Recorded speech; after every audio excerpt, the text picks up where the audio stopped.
민수기 23장 1절에서 12절까지 보겠습니다.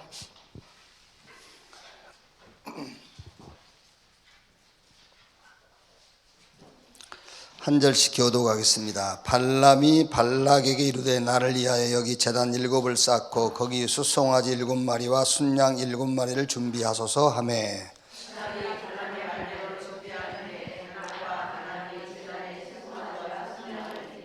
발람이 발락에게 이르되 당신의 번제물 곁에 서소서 나는 저리로 가리이다. 여호와께서 혹시 오셔서 나를 만나시리니 그가 내게 지시하시는 것은 당신에게 알리이다 하고 언덕길로 가니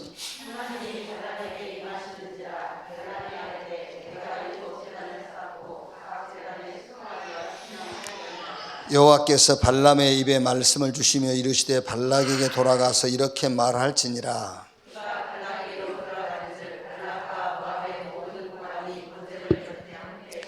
발람이 예언을 전하여 말하되 발락이 나를 아람에서 모압 왕이 동쪽 산에서 데려다가 이르기를 와서 나를 위하여 야곱을 저주하라. 와서 이스라엘을 꾸짖으라 하도다.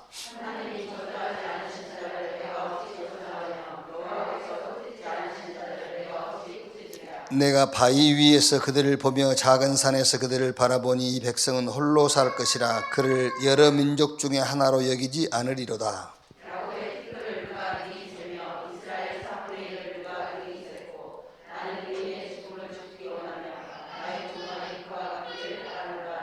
같이 읽읍시다. 2절. 발락이 발람에게 이르되 그대가 어찌 내게 이같이 행하느냐. 나의 원수를 저주하라고 그대를 데려왔거늘 그대가 오히려 축복하였도다. 발람이 대답하여 이르되 여호와께서 내 입에 주신 말씀을 내가 어찌 말하지 아니할 수 있으리까.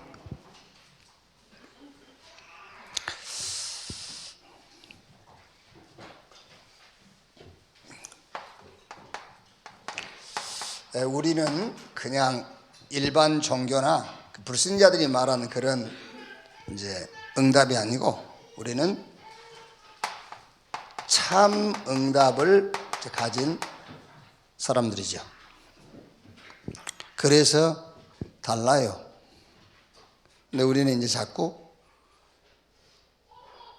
일반 우상 숭배하는 종교인이나 불신자들이 우리가 받은 응답을 그렇게 기준 삼아야 되는데 오히려 우리가 저 불신자들과 우상 숭배하는 사람들이 받은 응답을 자꾸 기준 삼는다니까. 그래가지고 응답이 됐네 안 됐네, 응답 받았네 못 받았네 그러잖아요. 그게 괜찮아. 오랜만에 기어 올랐네. 요즘 기어 오른 애들이 없었거든. 근데 모처럼 이렇게 기어 올랐네. 데려가 이제.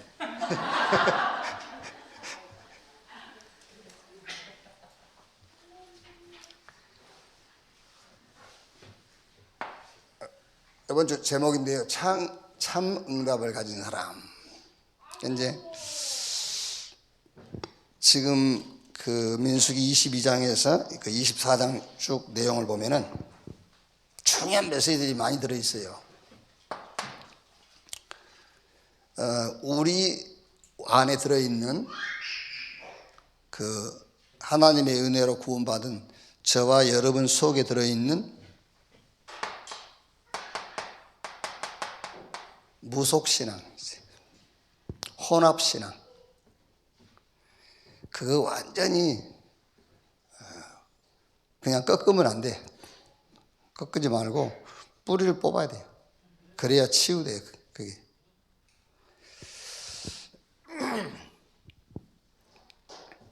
자, 발람은 우상숭배자잖아요.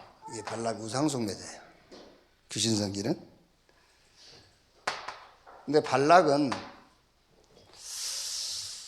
뭐 애굽에서 이스라엘 백성들과 같이 그 400년 동안 노예 생활을 하다가 유월절을 양 잡아서 피 바르고 나오는 자는 아니거든요. 원래 가나안에 살고 있어요. 그러니까 여러분들이 우리 다락방만 구원받다 그러면 여러분은 못된 사람들이요. 다른 교회도 다 구원받아요. 우리만 구원받는 게 아니지. 다 구원받고 예수 믿으면 구원받는 거예요. 근데 우리가 얘기하려고 하는 것은 이 언약의 흐름을 얘기하는 거예요. 이 흐름. 오직 그리스도 안은 이 흐름. 그러니까 오직 그리스도 안에도 구원받아요. 그런데 그래가지고는 세상 못 살린단 말이에요. 이 흐름을 못 바꿔요. 이제 그 얘기를 하는 거예요. 그러니까 이 발락은 애굽에서 같이 나온 사람은 아니라니까.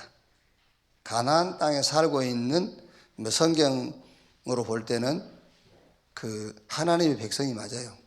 그러니까 유다서 1장 11절에 그 세 사람에 대해서 얘기했잖아요. 고라, 발람, 가인 이렇게. 근데 이거는 이제 선지자다, 예언자라고 할 수가 있어요. 오케이요? 자, 그런데 요 발람과 발락이 둘이 만나가지고 뭐 하냐면요. 오늘 잠깐 읽은 성경에도 이스라엘 백성들이 하나님께 예배할 때 드리는 예물을 그대로 드리잖아요. 그것도 숫자까지 7마리 이렇게 순양, 순염소 이렇게 제물도 똑같이 하나님께 드리는 거 드리는 거예요.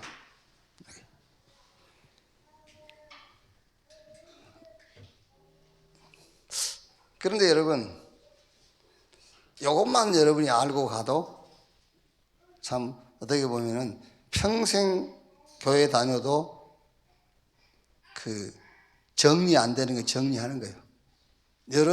여러분들은 됐다 할지라도 여러분들이 현장에 가서 만날 사람들에게 이걸 정리해 줘야 돼요. 그러면은 똑같이 하나님께 드리는 예물을 드렸단 말이에요. 이제 5월 19일 날이 부처 생일이죠.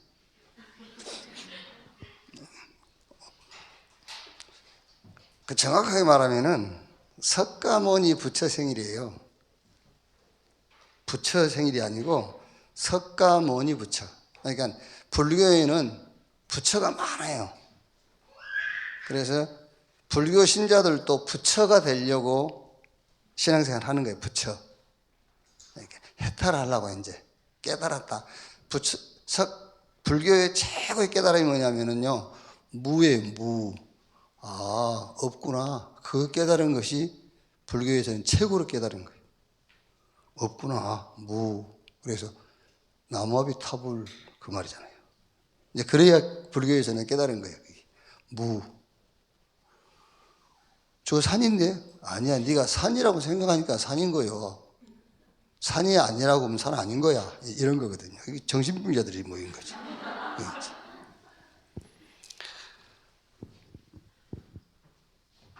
그러니까 이제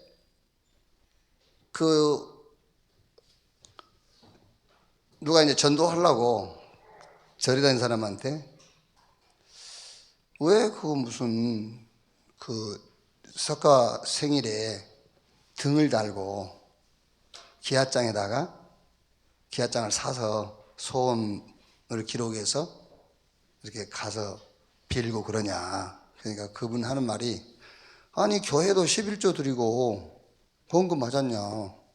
우리도 그와 똑같이 등 사서 달고 기아장 사가지고 소원 기록해서 바치고 그런 거다. 그래서 뭐라 했는지 했더니 아무 말 못했대. 뭐라 해야 되겠죠? 네? 뭐라 해야 되겠어요? 여러분들이 등을 안 달고 기아장에다가 여러분 기도 제목을 써서 내지 않았다 할지라도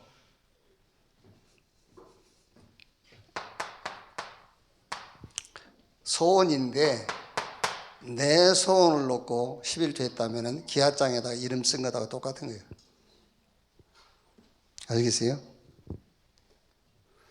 등 다하는 거하고 똑같은 거예요. 내 소원을 놓고 했다면. 그게 목적이 달라요. 그러니까 지금 발람과 발락이 제단에다가 똑같은 제물을 올려놨다니까. 하나님께 드리는 제물을 그대로 올려놓은 거예요.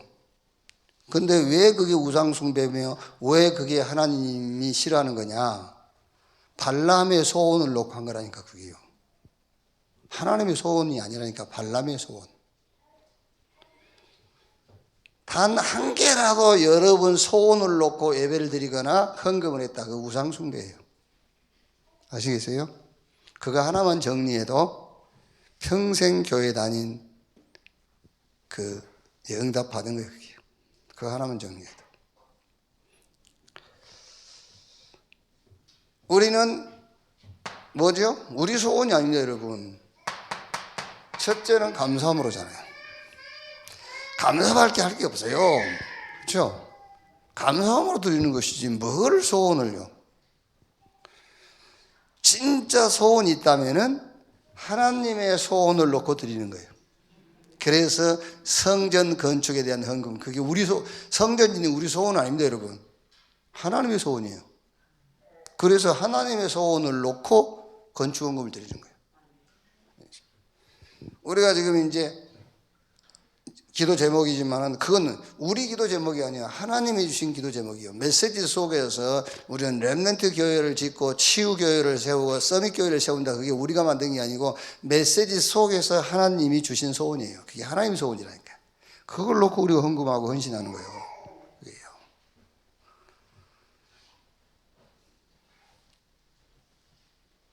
자, 보세요. 꼭 여러분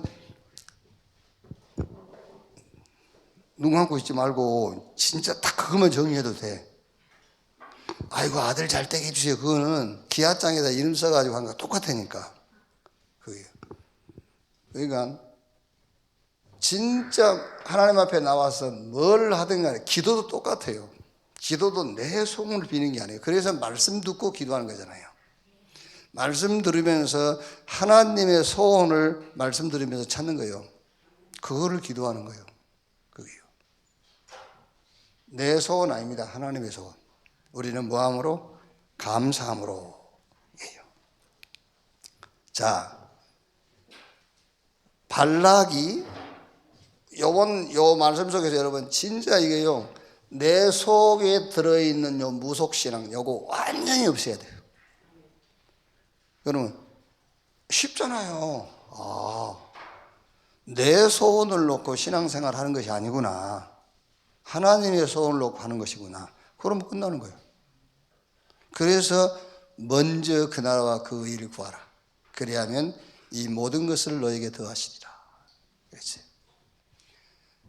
자, 그 다음에는 발락이 이스라엘을 저주하라 하지 않았으면은, 그죠? 저주하라고 하지 않았으면은 이스라엘에게 보장된 축복을 확인할 수 있는 기회가 없어요.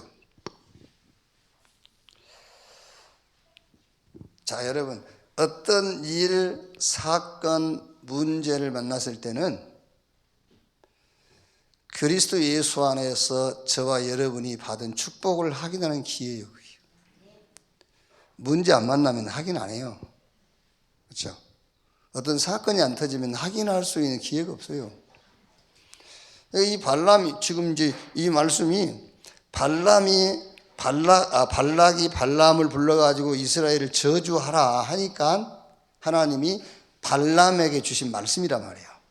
그러니까 발락이 발람에게 이스라엘을 저주하라는 일이 없었더라면은 이스라엘의 보장된 축복이 나오지 않았을 거 아닙니까? 그걸 확인하는 거예요. 그래서 어떤 경우도 그리스도 예수 안에서 하나님이 저와 여러분이 주신 축복을 확인하는 기회로 잡으라. 틀림없어요. 그거 해결하고 안 하고, 그거 후회하고 반성하고. 좀, 여러분, 진짜 이 복음이 왜 복음 아니면 안 되느냐라는 사람들이 우리 교회 강단 들으면 이상하겠죠. 여러분들 이상한 짓 하고 다니는 거 하나님 고칠 생각 없다니까. 이상한 짓 하고 다니라 그런 말이 아니에요. 그렇죠. 여러분들은 이상한 짓 하고 싶어도 못해요. 하고 싶은 생각도 없는 사람들이고. 그렇죠. 내가 좋아하는 것을 하지 싫어하는 걸 하겠어요. 그렇죠. 여러분들이 어디 가서 도둑질 하겠냐고. 그게요. 내가 하고 싶고 좋은 것을 하는 거예요. 그게.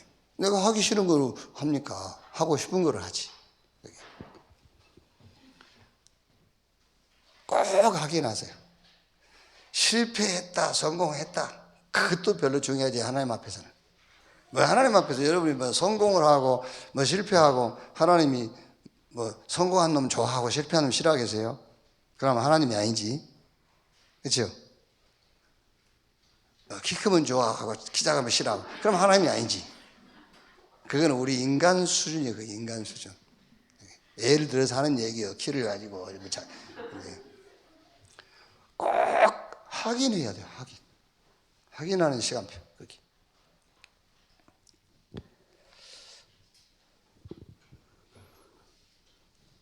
자, 대충 보면은요, 이렇게 축복이 23장 8절에 나오죠. 하나님이 저주하지 않으신 자를 내가 어찌 저주하며 여호와께서 꾸짖지 않으신 자를 내가 어찌 꾸짖리요. 그렇죠. 또 23장 9절에는요. 내가 바위 위에서 그들을 보며 작은 산에서 그들을 바라보니 이 백성은 홀로 살 것이라. 애롭게 산다 그 말이 아니에요. 홀로 살 것이라. 우리가 그 성경의 7대 흐름 속에 뭐죠? 그 10가지 응답 비밀, 자립 그 얘기라. 이게 이제 홀로 살 것이요. 그를 여러 민족 중 하나로 여기지 않으리로다. 다르다 그 말이 다르다. 그게 무슨 말입니까? 진짜 이스라엘이 누구냐 거기에 대한 신분. 저와 여러분이 누구냐 그 신분.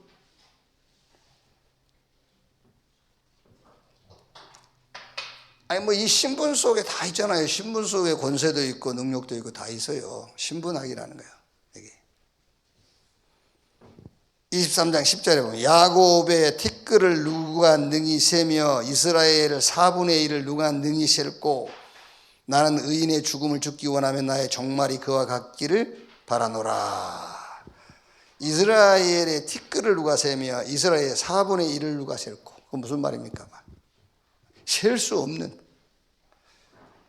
그런 눈에 보이는 것도 얘기하겠지만은 능력 자체를 얘기한단 말이에요. 이제 이런 것. 그러면서 나는 저 이스라엘이 죽는 그 죽음을 그들이 죽는 그런 죽음을 죽기를 원한다. 이스라엘처럼 죽고 싶다 그 말이야. 누가 여러분을 볼 때에 나는 저 사람처럼 죽고 싶다 그래야 돼요. 그게요. 그 죽음에 대한 그 평가는 뭐지요? 뭘 남겼느냐 그 말이 있잖아요. 뭘 남겼느냐가 그 죽음에 대한 평가예요. 뭘 남겼느냐. 저 유대인 바리새인들은 어마어마한 실패와 저주를 남겼지만은요, 이스라엘은요 엄청난 것을 남긴 거예요. 이스라엘은 쉽게 말하면 이스라엘이 성경도 남겼고요.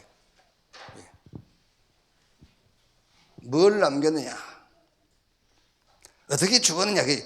새벽 예배 드리고 강단에 엎드려 돌아가셨다고 막 굉장히 사람들이요. 진짜 저렇게 죽어야 된다는데. 진짜 그런다는 거예요. 진짜 새벽 예배 마치고 강단에 엎드려 기도하시다가 부름 받으셨다면서. 진짜 축복이라면서. 다락방 이단이라고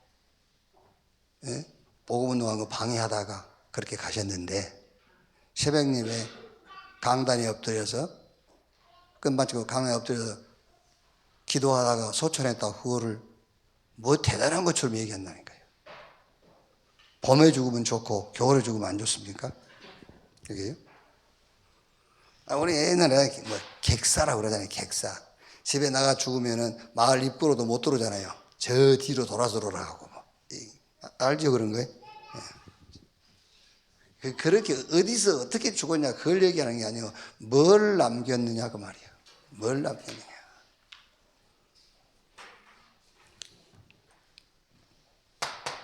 진짜 여러분들은 제자 되시고 제자 남기고 죽으시기 바랍니다. 어떤 제자냐? 24제자. 이런 제자.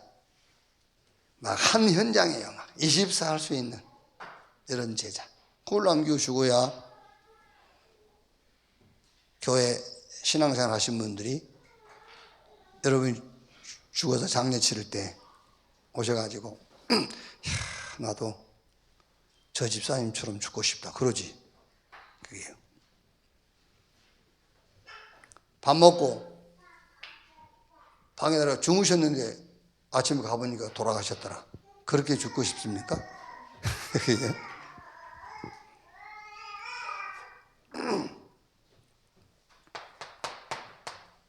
진짜 우리가 교회를 남기고 가야 돼요.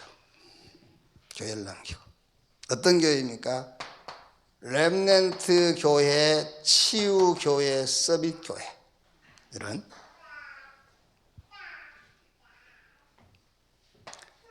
진짜 이거 남기고 가야 돼요. 렘넌트. 렘넌트란 말은 무슨 말입니까? 렘넌트라는 의미 자체가 남은 자, 남는 자, 남을 자, 남길 자. 이걸 남기고 가야 되니까.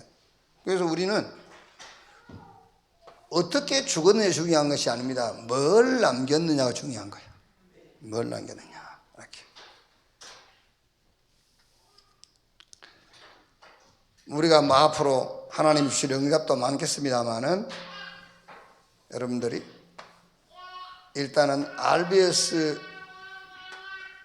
좀 이렇게 기도를 좀 계속 하세요. 이렇게. 학교를 우리가 세우고 간다 그런 말이 아니고 학교는 많이 있잖아요. 그런 학교 말고 진짜로 하나님이 소원하시는 학교가 있다니까. 하나님 소원하시는 학교가 있어요. 지금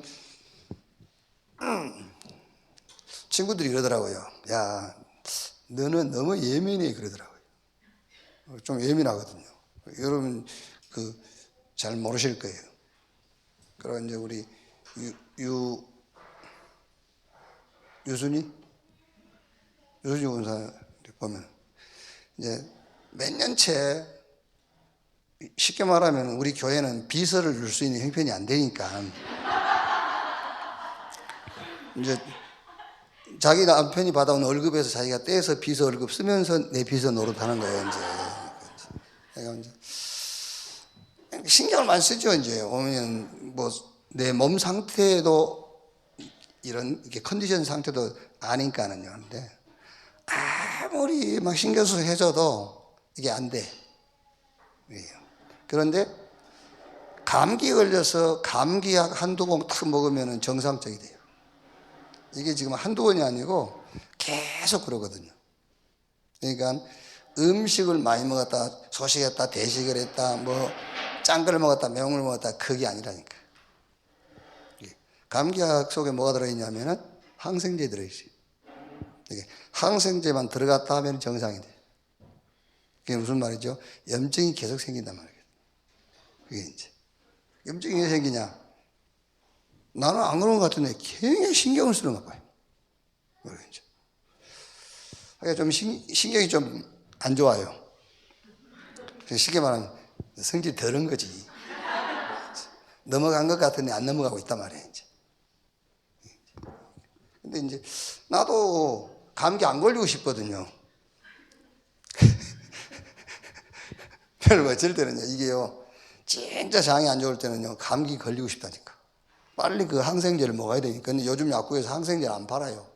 소염제를 팔긴 파는데 그 소염제 먹어갖고 효과가 없다니까. 목사님도 그러십니까? 글쎄, 그래요 같은. 그러니까 저는 이게 참 이상해요. 아직도 이렇게 순복음 뿌리가 좀 남아있는가 봐. 이게 하나님이 하실 일이거든요. 그죠? 하나님의 소원이고 하나님이 이 시대에 하나님이 원하시는 건데 옛날 순복음은 우리가 해야 되거든요. 옛날 순복음은. 그러니까 이제 이런 기도 제목이 생기고 이제 이런 하나님의 소원이 보이면은 내가 막 이제 신경이 쓰이는 거예요. 내가 막 계산하고. 백남희 권사가 뭐 헌금 2천만 원 하겠지, 뭐 누가 하겠지, 막 이렇게 계산이 되는 거예요. 막. 그래서 2구 18, 1억 8천 뭐 이런 막 계속 이게 진짜. 그러다가 이제 에이씨 또 빼기도 하고 더하기도 하고. 그러니까 그러지 않도록 수술하라고 말이에요. 어쨌든 여러분 좀 RBS 이거요. 우리가 그냥 학교 세워간 게 아닙니다. 하나님이 원하시는 학교예요. 하나님이 원하시는 학교. 이게 무슨 말이냐, 지금 이제 가르치는 교사들이라든가 여러 가지 많이 지금 이제 우리가 그 완벽하진 않아요. 이제 이런 부분들이 계속 응답 받아가야 될 부분들이란 말이에요. 이제 앞으로 여러분 절대로 제 생각이 아닙니다. 지금 시대가 그렇습니다. 고등 과정 그 나이까지는 교회에서 붙잡고 있어야 돼요. 진짜입니다. 언약 확실한 이 단체 여기서 붙잡고 있어요. 그렇지 않냐면은 대학 가서 싹 무너지게 돼 있어요. 무너진 것이 아닙니다.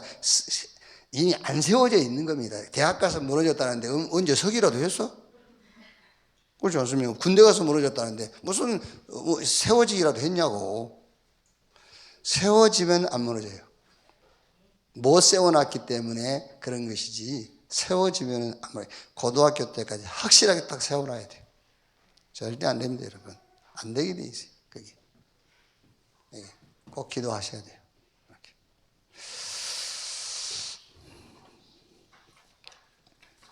오늘 다음 주일날 할 얘기가 없네요. 자, 우리 8시 기도에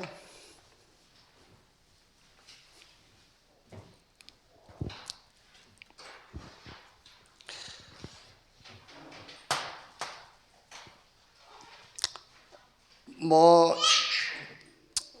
어느 분이 참 이게요 복잡한데 뭘 좀 얘기를 해주라는데, 예를 들어서 그분이 내보고 좀 중재 역할을 해달라 그 말인데,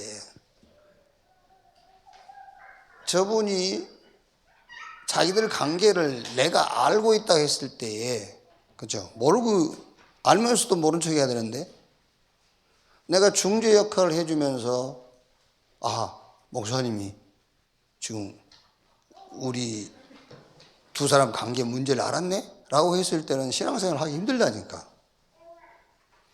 근데 이제 이쪽에서는 자꾸 좀 중재 역할을 해달라는, 목사님이 아니면 해결할 수 없다는 거예요. 나는 뭐 한다 그랬어요. 내가 뭐 하지 그걸 어떻게 합니까? 그래서 뭐 변호사를 사든지 말든지 둘이 알아서 해야지 그걸 내가 할 수가 없어요. 예수님도 그랬잖아요. 예수님도 동생이 찾아와가지고 형님 재산 좀 나눠달라고 하세요. 그러니까 내가 그거 하러 온 거 아니야? 예수님이. 그랬거든요. 근데 이제 참 곤란한, 이렇게 삶에 대한 부분은 얘기하기가 참 힘들어요. 우리 얘기해 주기가. 근데 이제 인간적으로 볼 때는 너무하네 이런 생각이 들더라고요. 그래서 내가 이쪽 사람한테 그랬어요. 변호사 사라. 내가 변호사 잘하는 사람 하나 소개해 줄게. 사가지고 아주 코피나 가끔 싸워보라. 질이 아주 안 좋아 보니까 질이 있어요. 야, 해보라. 오늘 전화해가지고 하지 말라 하겠습니다만은.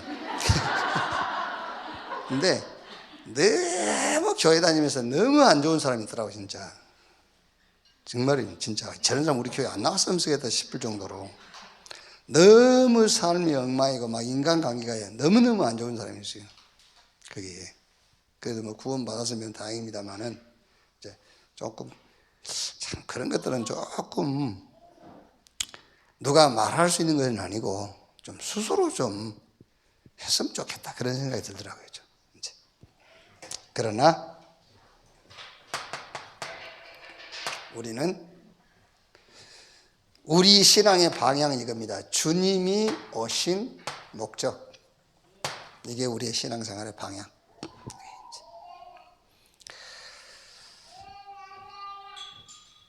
창세기 3장 15절에 여자의 후손이 뱀의 머리를 상하게 할 거예요. 이걸 애언해놓고 이거를 성취하기 위해서 주님이 오셨어요. 그렇다면 우리의 삶의 목적도 여기다가 두면 돼요. 그렇죠. 여기다 맞추면 돼요.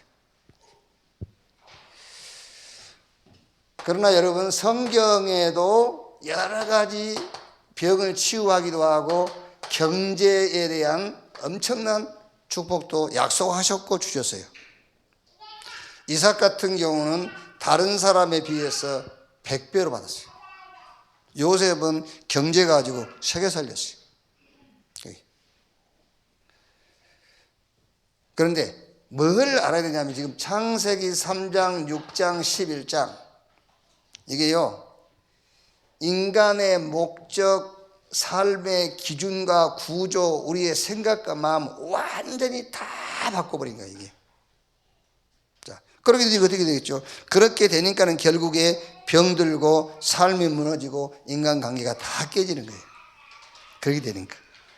그래서 요한복음 10장 10절에 도적이 오는 것은 도적질하고 죽이고 멸망시키는 것뿐이요.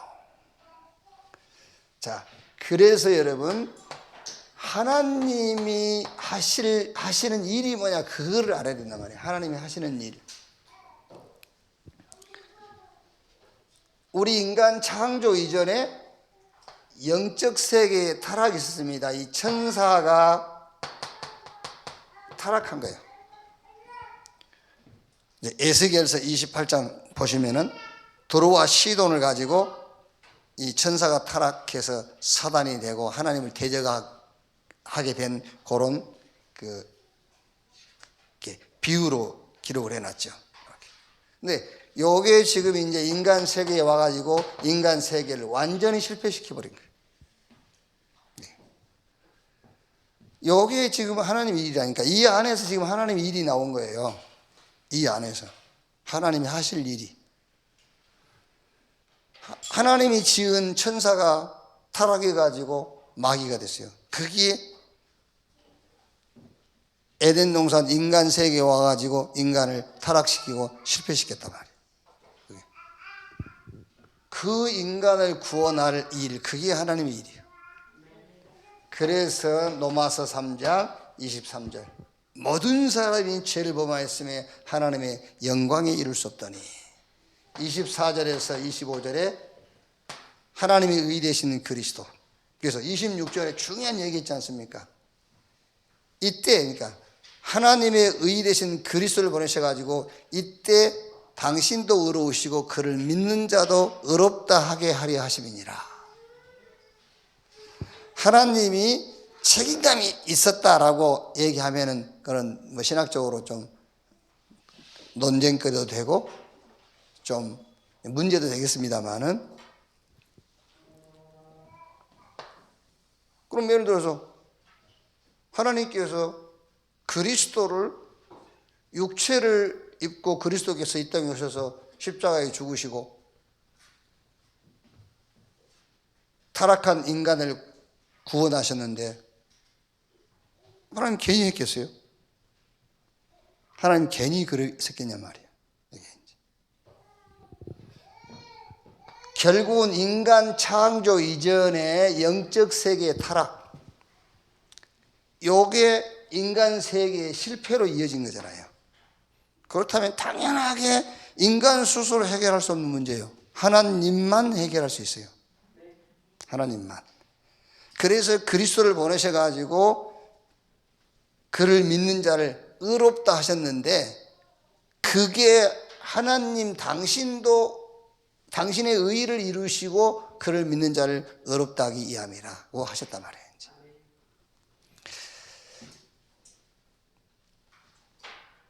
그래서 우리 신앙생활에 여러분 삶도 중요하고 이런 행실도 좀 우리가 조금 이렇게 해야 됩니다만은, 그러나 우리 신앙의 목적은 그건 아니다 그 말이에요.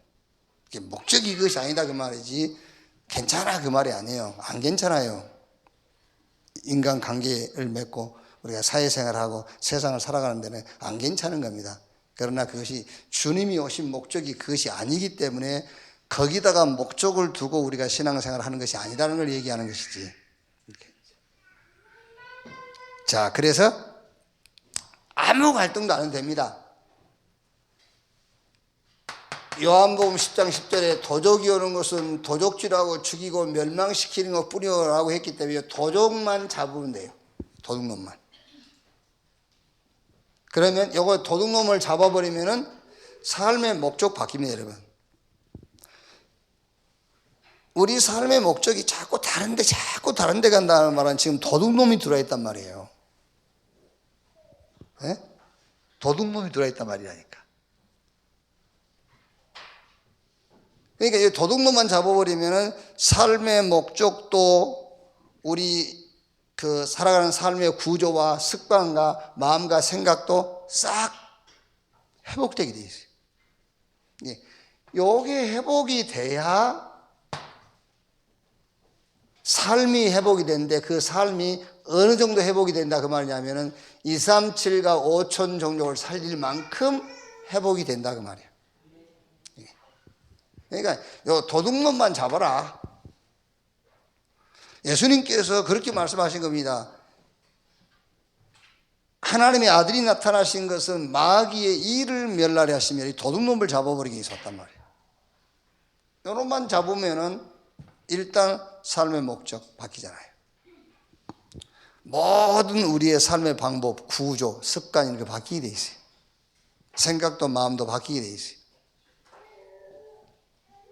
그게 회복되면은 여기에 따라서 회복되는 거예요. 삶이 회복돼요. 삶의 능력이 237, 5천 종족 살릴 만큼.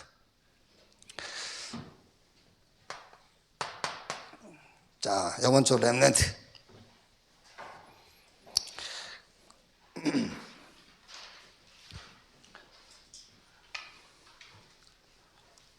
우리가 예수 믿고 구원받아라고 하지만은 예수 믿을 수 없죠, 본인이. 그렇죠? 예수 믿고 구원받아라고 하지만은 본인이 예수 믿을 수 없어요. 하나님이 은혜로. 이 구원은 절대 불가능한 거예요. 하나님의 은혜로만 가능해요. 그래서 우리 렘넌트들에게 구원을 이해시킬 때 너 예수 믿고 구원받아라가 아니라 구원은 절대 불가능한 것이다. 하나님의 은혜로만 가능한 것이다. 그래서 네가 구원에 대해서 조금만 이해를 해라. 어떻게 이해하느냐? 인간의 전적 타락이에요. 전적 타락. 스스로 자력으로 여기서 빠져나올 수 없어요. 그래서 모든 종교는 자력이에요, 자력. 그런데 기독교만 타력입니다. 네 스스로 안 돼. 그래서 하나님이 그리스도를 버리셔서 그리스도로 말미암아 어떤 조건 하나라도 제시하면은 구원받을 사람 아무도 없어요. 그래서 무조건적으로 너를 선택해 버릴 것이다. 아무 조건이 없어. 무조건적 선택. 그런데 그 선택에는 제한된 구속. 하나님이 미리 예정해 놓은 선택한 자가 있어. 네가 그 속에 든 거야. 그렇죠. 제한된 구속. 그런데 하나님이 한 번 부르시면은 그 부름에 누구도 불순종할 수 없어요. 불가항력적인 은혜입니다. 불가항력적인 은혜. 그러니까 이제 우리 기독교 그 구원 교리에 큰 게 두 개 있어요. 칼빈주의, 알미니안주의. 칼빈은 절대 애정 속에서 하나님의 은혜로만 구원받을 수 있어요. 그런데 이제 알미니안은 그게 아닙니다. 이제 하나님이 자유의지를 주었기 때문에 네가 믿을 수도 있고 안 믿을 수도 있고 이렇게 이제 좀 이렇게 나눠져 있죠. 그런데 인간의 전적 타락이라는 것을 놓고 볼 때 그건 안 맞는 교리죠. 어떻게 영이 죽었는데 어떻게 선택을 합니까? 선택할 수가 없는 거지. 죽은 영을 하나님께서 살려놓고, 그렇죠? 이제 살아난 영을 가지고 하나님이 원하시는 그 길을 가라는 거예요. 예. 그래서 한 번 구원하셨으면 하나님은 끝까지 견인하신다. 끝까지 견인하신다. 하나님의 손에서 빼앗아갈 자가 없어요. 나와 있는 성경 구절은 참고하시면 되겠고요. 그래서 이제 이 구원을 어떻게 하란 말이냐? 이 구원을 이제 누리는 것이다.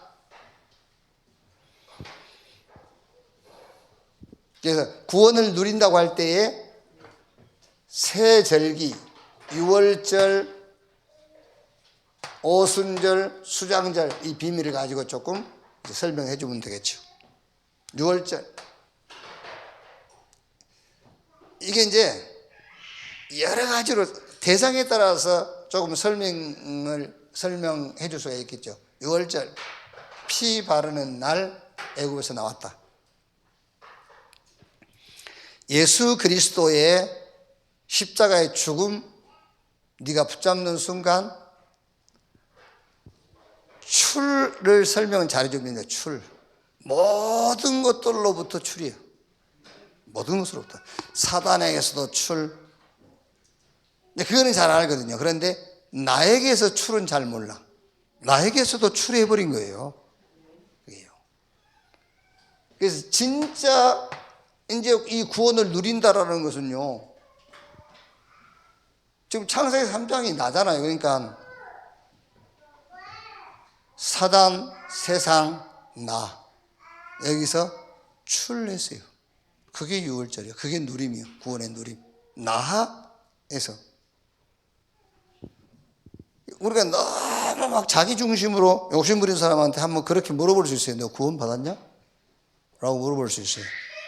이게 유월절. 오순절은 한마디로 말하면은 광야 40년 길을 가는 동안에 하나님이 이스라엘과 함께 했잖아요. 하나님의 능력. 광야 40년을 가지고 설명해 주면 돼요. 누림. 그래서 이스라엘 백성들은 이 구원의 누림이 없었기 때문에 문제로 봤어요. 그런데 문제로 남는 것은 한 개도 없었어요. 문제가 왔는데 문제로 남는 거 하나도 없어요. 전부 다 하나님의 시간표를 조절하는 그 하나님의 그 시간표였지. 수장절, 이제 가나안 들어가서 가나안을 정복한 것을 얘기하는 것인데, 이거는 이제 237과 5천 종족 세계복음화, 그것이 구원의 누림이다.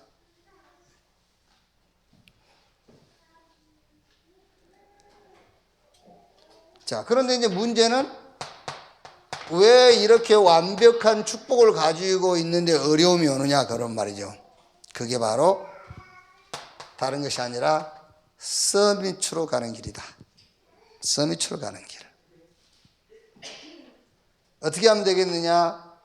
성경의 7대 흐름, 이거를 영적 상태로 만들어라.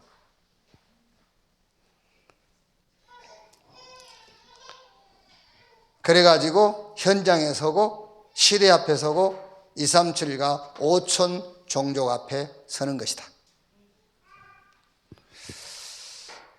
자, 본론은 이제 뭐죠? 노예 시대에 노예가 된 이스라엘 유아 살해 요괴 배체 결단. 여기서 이제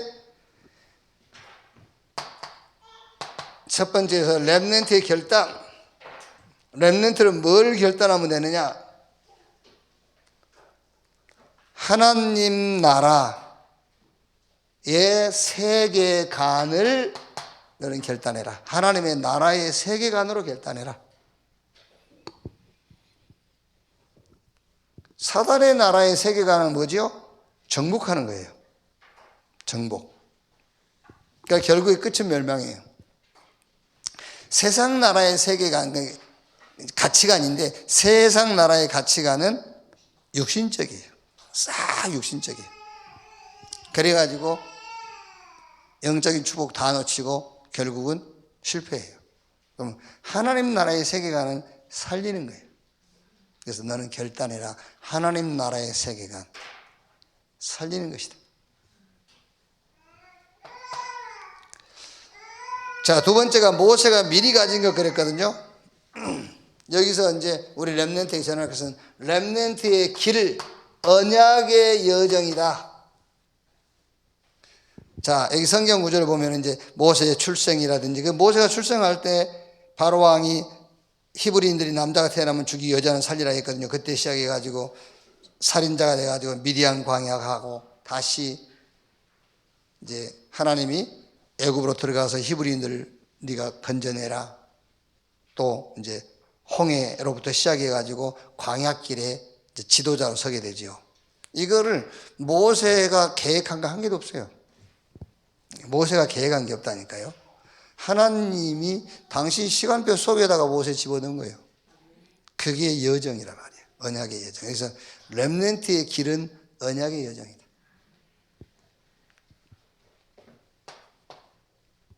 여러분 똑같아요. 다. 여러분 어디서 태어나고 그게요. 다 하나님의 언약을 놓고 보면은 다 그게 하나님의 여정이에요. 그럼 다 감사해야 나와요.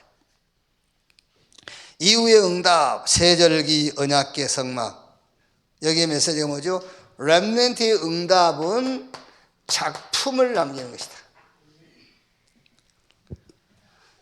모세가 창세기에서 레위기, 민수기, 신명기, 출애굽기, 레위기, 민수기, 성경 5권, 모세오경, 이게 작품이에요.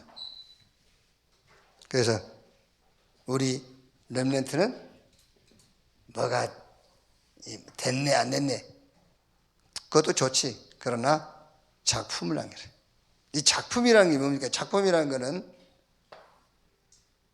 쉽게 말하면은요, 모세가 기록한 창세기, 출애굽기, 레위기, 민수기, 신명기 이거는요 주님 재림하실 때까지 계속되는 응답이에요. 응답이 계속돼요. 이걸 가지고 사람들이 신앙생활하고요. 그렇죠? 이걸 가지고 사람들이 신앙생활의 기준도 삼고. 작품. 렘넌트의 응답은 작품을 남기는 거다.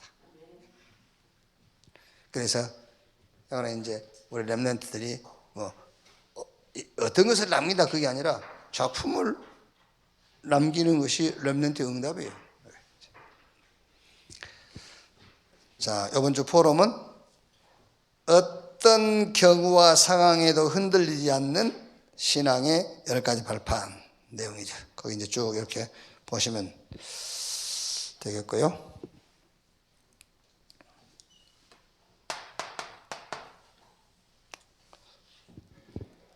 2부 예배요.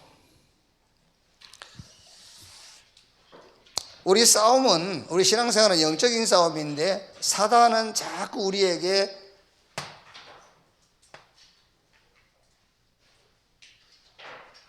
내 것, 어인가? 어? 아이야? 어이 아이야? 아이야? 나는 어이로 배웠는데.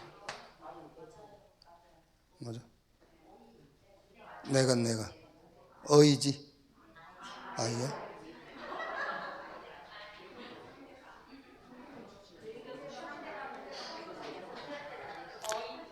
이대 어디 갔어, 이대?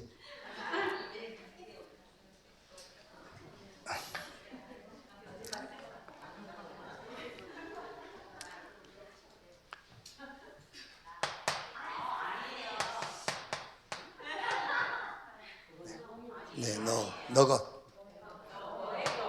이거는, 그러니까, 예수님은 내 것을 가지고 오라는 거야. 사단은 네 것 가지고 오라는 거고. 바꿔? 지금 그 얘기 하잖아.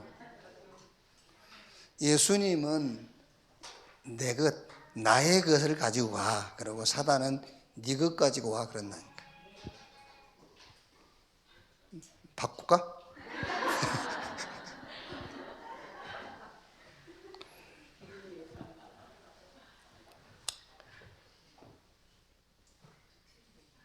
그러니까 지금 블레셋과 골리앗과 이스라엘 군대가 전쟁할 때에 블레셋 장군 골리앗은 자꾸 이스라엘 군대를 향해서 나는 내 것 가지고 나갈 거니까 너희들도 너희 것 갖고 와 그 말이잖아요. 싸워보자 한번 이렇게. 그러니까 사울과 사울의 군대는 못 간 거예요. 다윗은 이거 가지고 간 겁니다. 주님의 것. 만군의 여호와의 이름, 이것도 주님의 것이지만은 더 중요한 게 있어요. 더 중요한 게 온 땅으로 이스라엘에 하나님이 계신 것을 알게 하겠고, 그게 하나님의 것이에요. 아시겠죠? 우리는 신앙생활을 너무 어린애처럼 하는 거예요. 어린애처럼. 이거 해결되는 것에다 목적을 두는 거예요. 아닙니다. 하나님은 이것 때문에, 그렇죠? 온 땅으로 이스라엘에 하나님이 계신 것을 알게 하려고 하는 거예요. 그런데 사울과 사울의 군대는 저 블레셋 골리앗 저것을 어떻게 이길 것인가만 생각하는 거예요. 그러니까 못 나가는 거죠. 아무리 여러분 무슨 그 상금을 걸어봐야 누가 갑니까? 저 골리앗 이기면은 후한 상금을 줄 거고 내 딸과 결혼시킬 것이고 세금을 면제시켜 줄 것이다. 누가 갑니까? 갈 수가 없지. 그리고 뭐죠? 여호와의 구원하심이 칼과 창에 있지 아니함을 이 무리로 알게 하려 함이니라. 요 위에 것은 블레셋을 향해 하는 말이고 밑에 것은 이스라엘 사울과 사울의 군대를 놓고 하는 말이에요. 블레셋과 주변 국가에 대해서는 이스라엘에 하나님이 계신 것을 알게 하겠고, 그 싸움이 지금 이 싸움이라니까요. 그게 하나님의 것을 가지고 간다고 말이잖아요. 그 밑에 것은 벌벌 떨고 있는, 지금 전 세계에다가 여호와를 알려야 될 이스라엘이 이 꼴을 하고 있으니까는 이 블레셋과의 전쟁을 통해서 이 무리로 여호와의 구원하심은 칼과 창에 있지 아니함을 이 무리로 알게 하려 함이라. 다윗이 그걸 안 거잖아요. 그것을 가지고 갔다, 그것이 하나님의 것을 가지고 갔다고 말이에요. 그러니까 마귀는 자꾸 내 동기, 내 목적 가지고 나오게 한다니까. 근데 하나님은 내 목적 가지고 가, 그거요. 내 것 가지고 가라고 말이에요. 조금만 여러분들이 문제를 놓고 조금만 생각해 보세요. 뭐 할 일 뭐 있습니까? 예? 뭐 남편들이 속을 새깁니까? 뭐 합니까 지금요? 그러니까요, 조금만. 여러분 남편들만큼 좋은 남편이 있어요. 하라는 대로 하지. 자, 그러면 나는 누구며 이스라엘 누군가? 이스라엘은 하나님의 언약 안에 사는 자, 하나님의 것으로 사는 자. 자, 그러면 오늘 우리는 주님이 내 것까지라고 그랬으니까 주님의 것이 뭐냐? 그것만 찾으면 됩니다. 마태복음 16장 13절로 20절. 주님의 것. 그래서 우리가 뭐라고 하죠? 예수는 그리스도라고 그러잖아요. 예수가 그리스도다. 주님의 것, 그리스도. 이게 주님의 것. 진짜 예수님의 것이 뭐냐? 그리스도예요. 하나님의 것은 말씀이라면, 성령 하나님의 것은 역사. 여러분, 우리가 성령의 역사도 세 가지 역사거든요. 성령 내주, 인도, 역사. 근데 우리는 성령의 사역 가운데서 성령의 역사를 너무 강조해요. 아닙니다. 성령의 내주. 자, 그리스도. 이거 가지고 가라. 뭐 확실하게 붙잡으라 그러잖아요. 그것도 너무 막 확실하게 붙잡아라 그런 말 할 필요 없어요. 살짝 붙잡아도 돼요. 내가 붙잡은 강도에 따라서 그리스도의 능력이 나타나는 게 아니에요. 내가 살짝 붙잡아도 그리스도는 그리스도예요. 그렇죠? 대충 붙잡았어도 그리스도예요. 완벽한 그리스도예요. 그게 그리스도 가져가라. 마태복음 16장 21절. 예수 죽음 부활. 이게 그리스도예요. 누구도 죽고 부활한 자는 없어요. 그래서 예수는 죽고 부활하신 하나님이시다. 그게 로마서 1장 1절 4절 나왔어요. 죽음 부활. 이게 주님의 것이에요. 이것 가지고 가면 돼요. 그래서 이 죽음, 우리의 모든 실패의 조건은 아웃됐어요. 그게 죽음이에요.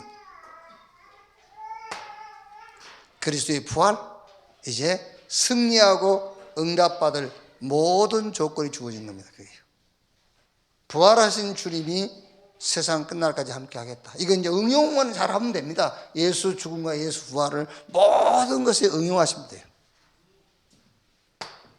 사도행전 1장 3절. 하나님의 나라의 일을 40일 동안 말씀하시니라. 그게 곧 이제 주님의 것입니다. 하나님의 나라의 일.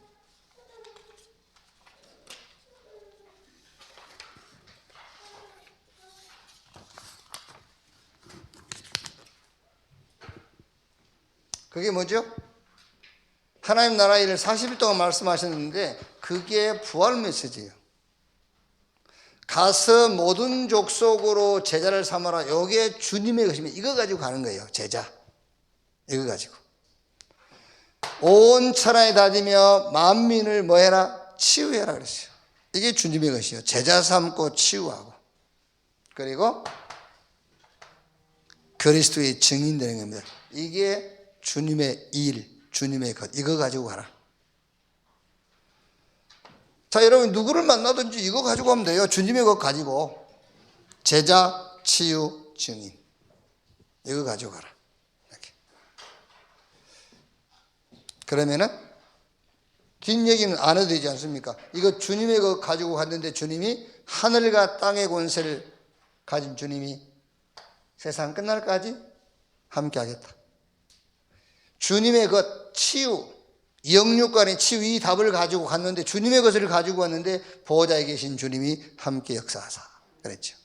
증인, 이게 뭡니까? 내게 아닙니다. 주님의 것입니다. 주님의 것을 가지고 왔는데 권능으로 그랬어요. 이렇게. 자, 결론. 여러분, 우리가 이제 237 5천 종족 그 말이 무슨 말이냐면은 237 시대다, 다민족 시대다, 이 말이 무슨 말이냐? 2000년 전에 주님이 주신 그 부활 메시지, 그게 성취되는 가장 인접한 시간표 속에 와 있다 그 말이에요. 그게 가장 인접한 시간표 속에 와 있다. 237 시대다, 다민족 시대다 그 말은 2000년 전에 말씀하신 거거든요. 237과 5천 종족을요. 그 말씀이 성취되는 가장 가까운 시대다 지금. 우리가 그 시대에 서 있다고 말이에요. 다민족 시대, 237 시대.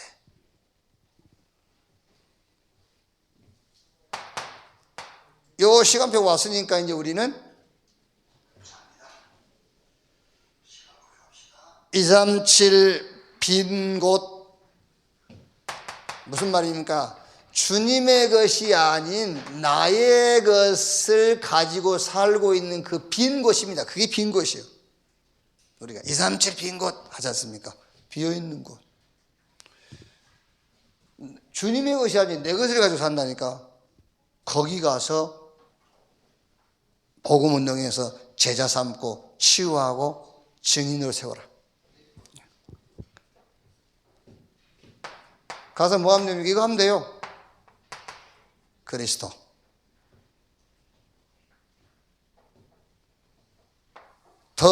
필요하다면은 오직. 그래서 그리스도의 삼중주기 대사로 가라. 가서 이거 하면 됩니다. 예수 죽음 부활. 이거 알아들으면 끝난 겁니다, 사실은. 예수 죽음 부활.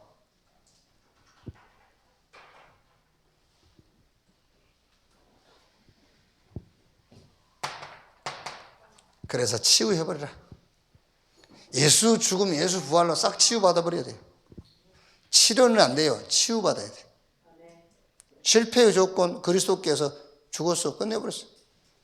이제 응답하고 승리할 수 있는 조건이 이미 이제 와 있어. 예수 부활. 부활하신 주님이 세상 끝날까지 함께 치유.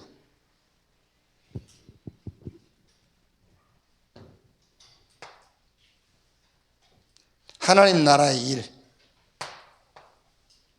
그게 온 천하 만민 땅 끝까지 가서 제자 삼고 치유하고 그리스도의 증인으로 서고 세우는 것이다. 이게 237 현장 영적 파수꾼 말하자면은 서밋 그 말입니다. 그리스도 오직 예수 죽음 부활을 통해서 완치 하나님 나라의 일 요 시간표 속으로 들어와라. 그래서 서밋으로.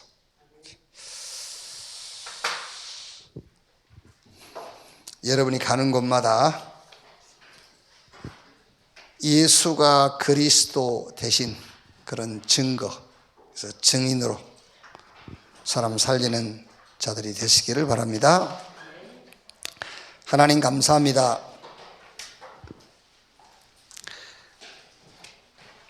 사단은 세상 것, 내 것을 가지고 살라고 하지만 주님은 주님의 것,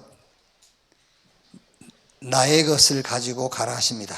주님의 것, 그리스도의 비밀, 예수의 죽음과 부활, 마지막 시대를 놓고 주신 하나님의 나라의 일, 이것을 가지고 현장으로 가게 하여 주옵소서.